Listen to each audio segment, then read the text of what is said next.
नमस्कार। अभी हाल ही में रणवीर अलावादिया ने यूट्यूब पर एक वीडियो डाला है जिसमें विजेंद्र चौहान जी, जिन्हें आपने देखा होगा मोस्टली आईएएस का जो इंटरव्यू मॉक इंटरव्यू होता है दृष्टि चैनल पे, उसमें वो ज़्यादातर सम्मिलित रहते हैं। उसमें उन्होंने अपने दोस्तों से सॉरी कहने का बड़ा अच्छा एक मैसेज दिया है कि अगर आपकी कोई दोस्ती ऐसी है जहाँ पर वो टूट रही है तो उसको सॉरी कह के या किसी तरह से उस दोस्ती को टूटने से बचाने के लिए अगर आपको सॉरी बोलना पड़ना तो आपको, मेरे को लगता है, बोल देना चाहिए। इस वीडियो में उन्होंने इस बारे में बहुत अच्छे से बात की है, तो चलिए वीडियो देखते हैं। I totally agree when you say that having friends, especially the friends who have ability to critique you, and as you said, आपने कहा कि आप से थोड़े से बड़े, ये एक और बड़ी उपलब्धि है क्योंकि आप उनके साथ हैं और आप उनसे सीख रहे हैं, इसमें तो कुछ कोई अनूठी बात है ही नहीं। लेकिन वो आपको इस लायक लगातार पा रहे हैं कि आपके साथ ये शेयरिंग हो सकती है, little mature, still believing and for a very long period of time. ये एक ऐसी नेमत है, एक ऐसी नेमत है जिसे आपको एकदम बचा के रखना चाहिए।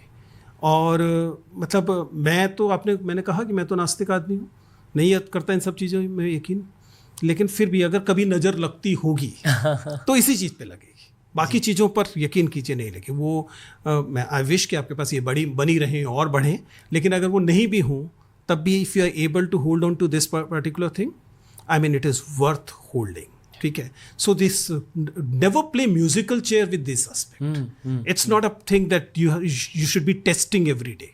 ठीक है, if you have tested once or twice in the life, that much is enough.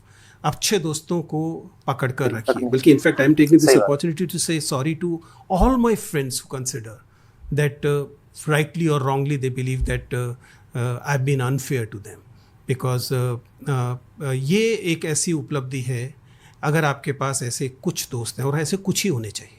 सही बात है। ये 100, 50, 150, 200 नहीं हो सकते। 100, 50, 150, 200 एक्वेंटेंसेस हो सकते हैं, कुछ दोस्ती साथ वो रहते भी हैं, हो मेरे सकता है को आपकी ज़िंदगी को कंट्रीब्यूट करें। I am not at all denying that. लेकिन ऐसे दोस्त जो आपको पकड़ कर आपकी आलोचना कर सकें और उस आलोचना में आपके मन में एक बार भी ये नहीं आए कि इस आलोचना के पीछे कुछ अल्टीरियर मोटिव्स हैं, this is a prized position. So please have my envy. सही बात है कि हमारे लाइफ में कुछ ऐसे दोस्त जरूर होने चाहिए जो आपको क्रिटिक कर सकते हैं, जो आपको समझा सकते हैं, जो आपको बता सकते हैं, आपकी गलतियां बता सकते हैं कि आप यहाँ पर गलत कर रहे हो, यहाँ पर सही कर रहे हो। ऐसे दोस्त जरूर अपनी जिंदगी में रखना चाहिए, जैसा कि वो भी कह रहे हैं।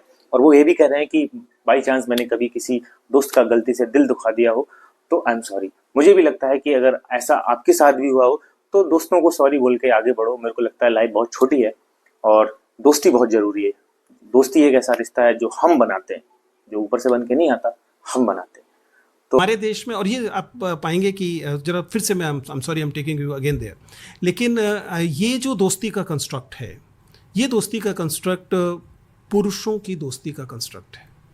लुक केयरफुली, कैसे हमारे यहाँ पुरुष खड़े किए जाते हैं, उसमें होता है ना कि एकदम भाई है यहाँ पे खड़ा, तू कर भाई, जो करना है भाई कर, मैं तेरे साथ खड़ा हूँ। सही बात है। भाई द दोस्त विल नॉट जज यू कि तूने जो किया वो ठीक था कि नहीं, नैतिक था कि नहीं। ठीक है ना, ये कौन सोचता है उस time.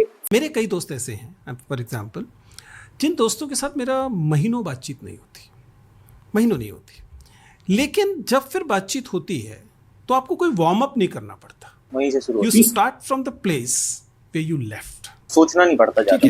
And the reason is that दोस्त आपको इसलिए नहीं जज करेगा कि यार तूने 3 महीने 4 महीने मेरी सुध नहीं ली। मैं ना एक्चुअली वो क्या कहते हैं, एक्चुअल वो जो एक झगड़े के बाद ब्रेकअप हो जाता है ना, उसकी बात कर रहा हूँ। That's sad. That is sad. not losing touch वाली ठीक है। I was talking about losing touch. I was not talking about झगड़े वाला। झगड़े वाले दोस्ती का थैंकफुली मेरे पास कम अनुभव है। झगड़े वाली दोस्ती का अनुभव मेरे पास कम है। 1-2 हैं, वो टीस करती हैं, लेकिन I learned to get over this painfully, but I learned to get over this. But बात हो पाई उनसे जिनके साथ झगड़ा? At least one I still remember जिनसे बात नहीं हो पाई। देयर आर अदर्स जिनको आई हैव गिवन सिग्नल्स कि I don't not only want to talk but I am very eager to, and whenever they are ready I will be happy to. शायद age के साथ हो जाता है। Yes, beyond a point you know. देखिए ये भी समझिए, दोस्तों में एक समय के बाद, मैं हो सकता है थियोरेटिकली पॉसिबल हो, लेकिन मेरी समझ ये है कि एक समय के बाद नए दोस्त बनाना मुश्किल हो जाता है, ठीक है ना।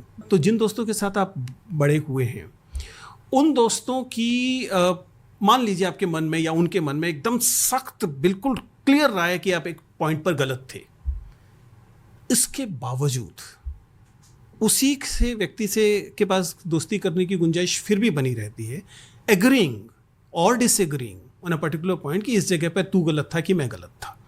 लेकिन नए दोस्त एक समय के बाद बनने मुश्किल है, एक लिमिट से ज़्यादा। और इसलिए मैं हमेशा कहता हूँ नए दोस्तों के लिए पुराने दोस्तों को नहीं छोड़ना चाहिए।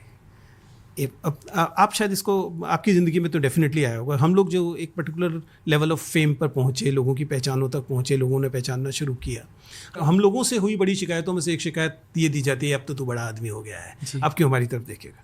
बट आई हैव रियलाइज्ड कि वे दोस्त जो कि आज भी in terms of these fame and success and money and all कुछ नहीं है या एक औसत ज़िंदगी जी रहे हैं, I make it a point कि मैं ये तो नहीं कहता कि मैं 100% कर पाता हूँ कि जब उनसे मिले तो उन्हें एक सेकंड के लिए भी एहसास ना हो। मैं उनको ये प्रोवोक करता हूँ, कई बार तो प्रोवोक करता हूँ लिटरली, कि वो मेरा मजाक उड़ाए इस बात की कि हाँ यार तू तो अब सही है, अब तू तो रणवीर से मिलके आ रहा है, हमसे क्यों बात करेगा, दैट काइंड ऑफ थिंग, ठीक है। Because this is a right which I give only to these friends, this is a privilege, this is एक देखते ना हमारे हिंदी में शब्द है विशेषाधिकार। ये विशेषाधिकार मेरे पेरेंट्स के भी पास नहीं है, मेरी फैमिली के भी पास नहीं है, अननोन व्यक्ति की तो हिम्मत नहीं है, लेकिन दोस्तों के पास ये विशेषाधिकार है कि वे मेरी उन चीजों पर मजाक उड़ा सके जिन चीजों के लिए बाकी लोग तारीफ करते हैं। भाई मेरा मजाक उड़ाना यार। क्या ऐसे छोड़ दिया यार तूने? कब देखा आपने, दोस्ती हैं जो आपका मजाक उड़ा सकते हैं, दोस्ती हैं जो आपको मतलब सही राह दिखा सकते हैं। तो ऐसे दोस्तों को पकड़ के रखिए, उन्हें जाने मत दीजिए। गलती से आप में और आपके दोस्त में कोई बात हो गई तो सॉरी कहकर ख़त्म कीजिए। जैसा कि अभी विजन सर ने भी कहा कि मैं उन सभी दोस्तों को सॉरी बोलता हूँ जो कभी जाने अनजाने में भी कभी दिल दुखाया। लेकिन मैं एक पॉइंट और भी ऐड करना चाहूँगा कि कुछ लोग होते हैं, जो कुछ दोस्त होते हैं, उनको छोड़ना भी जरूरी होता है, क्योंकि वो आपकी जो राह होती है, जो चलने की राह होती है, उसमें आड़े भी आते हैं। जैसे कि उन्होंने कहा कि कुछ ही दोस्त इंपॉर्टेंट होते हैं, सब नहीं होते हैं। तो आपको ये भी पहचानना है कि कौन दोस्त इंपॉर्टेंट है और कौन दोस्त इंपॉर्टेंट नहीं है, उसको छोड़ के आगे बढ़ना है या किसको साथ रखना है, ये जानना बहुत जरूरी है। मुझे लगता है आपको ये वीडियो बहुत पसंद आया होगा। आपको अपने दोस्तों के बारे में क्या राय है, कमेंट में जरूर बताइए। धन्यवाद।